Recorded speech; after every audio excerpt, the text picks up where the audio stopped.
اللہ تعالیٰ مجھ سے اور آپ سے زندگی میں دو قسم کے امتحانات لیتا ہے، یا تو شکر کا امتحان لیتا ہے یا تو صبر کا امتحان لیتا ہے، اور یہ ہمارے ساتھ خاص نہیں ہے، انبیاء علیہم السلام بھی اس سے گزارے گئے۔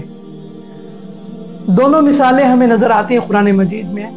یہ حضرت ایوب علیہ السلام ہیں جن کے ساتھ اللہ تبارک و تعالیٰ نے صبر کا امتحان لیا، بہت ساری نعمتیں عطا کی، اور اس کے بعد ایک ایک نعمت اللہ تعالیٰ اپنے پاس لے لیا، اور آخر کار اتنے بیمار ہوئے یہاں تک کہ وہ بستی سے الگ تھلگ ہو گئے۔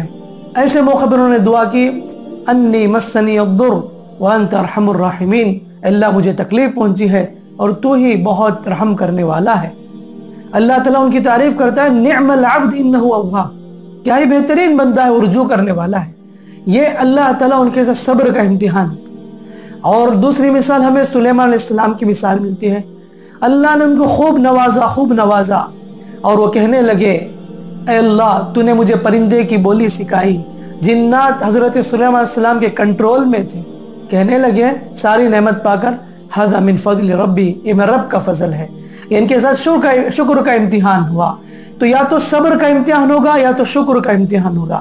لیکن اللہ تعالیٰ فرماتا ہے قرآن میں، بہت کم بندے ایسے ہیں جو شکر کے امتحان میں کامیاب ہوتے ہیں۔ وَقَلِيلٌ مِّنْ عِبَادِيَ الشَّكُورُ، اللہ نے کہا میرے بندے میں سے بہت کم ایسے ہیں جو شکر بجا لاتے ہیں۔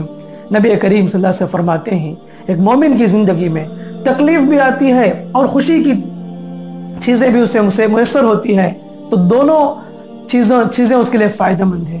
نبی نے کہا، عجبا لامر المومن، مومن کا معاملہ بڑا عجیب ہے کہ ہر معاملہ اس کا عجیب ہے اور وہ بہت ہی خیر میں رہتا ہے۔ فَإِنْ أَصَابَتْهُ سَرَّاءٌ شَكَرَ فَكَانَ خَيْرًا لَهُ، اگر اسے کوئی بھلائی پہنچی ہے تو شکر بجا لاتا ہے، اگر اسے کوئی تکلیف پہنچی ہے تو اس پر صبر کرتا ہے، دونوں صورت میں اسے فائدہ ہے۔ تو لہٰذا مجھے اور آپ کو زندگی میں جو نعمت ملتی ہے تو سمجھ لو کہ اللہ تعالیٰ ہم سے شکر کا امتحان لینا چاہتا ہے۔ اگر کوئی آزمائش آتی ہے تو سمجھ لو کہ اللہ تعالیٰ ہم سے صبر کا امتحان لینا چاہتا ہے۔ بس اللہ سے دعا ہے اللہ تعالیٰ مجھے اور آپ کو ان امتحانات میں کامیاب عطا فرمائے۔